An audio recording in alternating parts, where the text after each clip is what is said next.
Hello friends, hope you are well. Welcome to this week's Dirt Report, the place where you can get your fill of tech and telco news from all around Australia with some international tidbits. Today, however, there are no international tidbits. Today is all about Australian shenanigans, and I'm again hoping today's video will be short and to the point.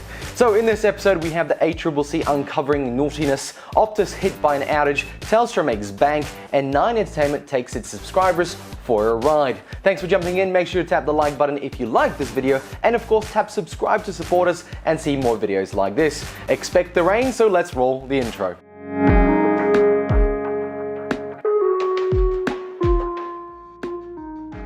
Amongst all the rain in Perth, yes, it rains in the desert apparently. First up is the ACCC, the pain in the butt of the retail industry. Nonetheless, the ACCC is here to protect you and yours from getting ripped off. The ACCC has been trying to understand what exactly is going on with the NBN speeds since 2017. They in fact launched a project to measure internet performance. Sam Knows was appointed to supply the white boxes, which you may remember from a previous video on Nielsen NBN panel, which works with the same hardware. In fact, it's still open, and if you're interested in sharing your NBN speeds and getting rewarded for it, then the link is in the description and pinned comment below. The report is called Measuring Broadband Australia, and it is generated for the ACCC every quarter by Sam Knows. The goal of the program is to increase transparency and encourage greater performance-based competition and better internet performance throughout the country. And Sam knows what they need to do. They have been doing this type of research for a long time. This program originally tested on the NBN fixed line services, but now has extended to the fixed wireless service. Let's have a look at some highlights from this report. First of all, here is a report of the speed attained percentage of these providers for their fixed line services. Dodo and iPrimus seem to be the worst performers and Optus the best. Great results for Optus, well done. Then on this graph, we have users on the higher speed plans attaining an average download speed between 608 and 745 megabits a second, with it wavering during the busy hours of 7 p.m. to 11 p.m. Still though, the speeds are pretty damn good. Then on this one, we have the average daily outages that last longer than 30 seconds by RSP. Topping this chart, we have Optus and Superloop, while iiNet and MyRepublic take the win. And let's not forget about our fixed wireless brethren. Their results comparably are a bit behind. In this graph, we have the average download and upload speeds for fixed wireless, and the download and average during all hours is about 81% of the speed advertised, and upload is 54% of the speed advertised. Both are lower during peak hours. The average latency of wireless isn't too bad at 41 milliseconds, and the average daily outage that lasts longer than 30 seconds matched that of iiNet, which is pretty damn good. So what's the takeaway from this report? Well, the majority of underperforming services are connected to fiber to the node. And need I say more? High-speed gigabit speed plans are more susceptible to evening busy hours and dip significantly. This is comparable to the lower speed plans, which are getting better speed during busy hours. And lastly, my favorite finding, which is not quite part of the report but mentioned as to its removal.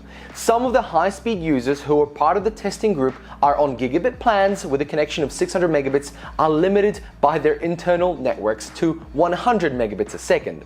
Yep, they're only using old Ethernet cables potentially, or old routers and or modems. Basically, their hardware is not up to scratch to take advantage of the high speeds they are paying for.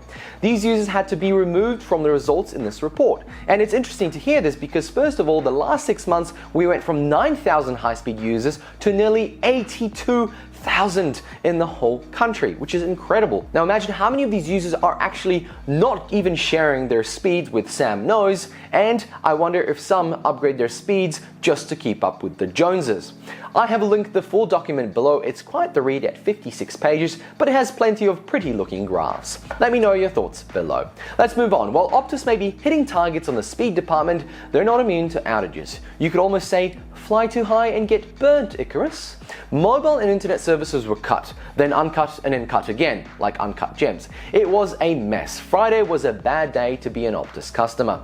What made it worse was that the country was pretty much in lockdown anyway, with Sydney, Brisbane, Melbourne and Canberra reporting the worst of it all. The outage started around 10:30 Australian Eastern Standard Time, probably when everyone who works from home finally logged in after clocking in at 9 a.m. and going back to bed. Could it have been an outage of overload? Optus has not not stated the reason for the outage. In any case, most services were back up and running by 2:30 p.m. the same day.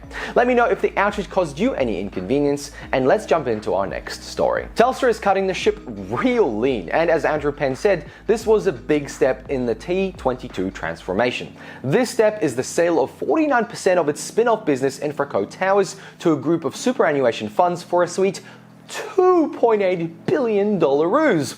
The big names in the group include Future Fund, CommBank, and Sunsuper. The telecommunication towers will continue to run as InfraCo under Telstra, and Andrew Penn calls this move a better realization of value of these assets, taking advantage of potential monetization opportunities to create additional value for shareholders.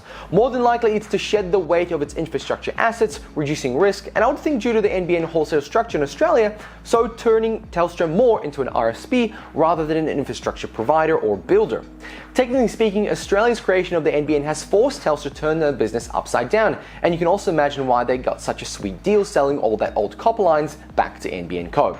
At a share price of $5 back in 2016 to a low of $2.80 in 2019, Telstra is slowly rebuilding itself. The stock is heading up to $3.70 this week. Last story of the day, make sure to tap the like button and also subscribe to support us. And if you'd like to share your internet speeds in return for points to turn into Bunnings vouchers of other brands, then check out the Nielsen NBN research panel, links below.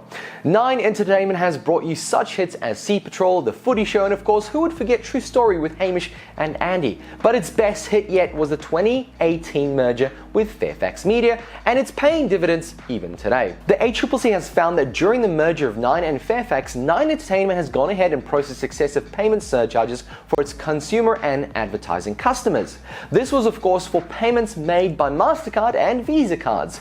You see, according to the Competition and Consumer Amendments for Payment Surcharges Act of 2016, credit card surcharge laws in Australia prohibit excessive credit card fees. The law states that credit card surcharges should cover the cost incurred by the merchant when processing the transactions, but no more. So when you see the old 50 cents for when you pay by card at your local coffee shop for one coffee, well yes, it's wrong, but how are they going to explain to you when they don't even know how much they're paying because it's so convoluted? Thanks to MasterCard and Visa. Nine Entertainment charged 0.9 to 1.55%, but it only cost them around 0.09% to 0.84% per transaction, which is not a rounding error at all. Nine Entertainment have been penalized $159,000. This was across its multitude of subsidiaries that did the same. So here's the kicker. This dates back to December 2018, and while a few percent here and there isn't much, this totaled up to $450,000, which we paid back to the subscribers who were overcharged at around $2 per person. Let me know below your story of surcharges. I'd love to hear what happened to you. And on that deliberate scheme to make money, we have to end this episode. So friends, thank you very much for watching. Hope you enjoyed today's video. Nice and short. Make sure to like this video if you did, and subscribe to support us and get notified of new videos in the future. Thanks and bye!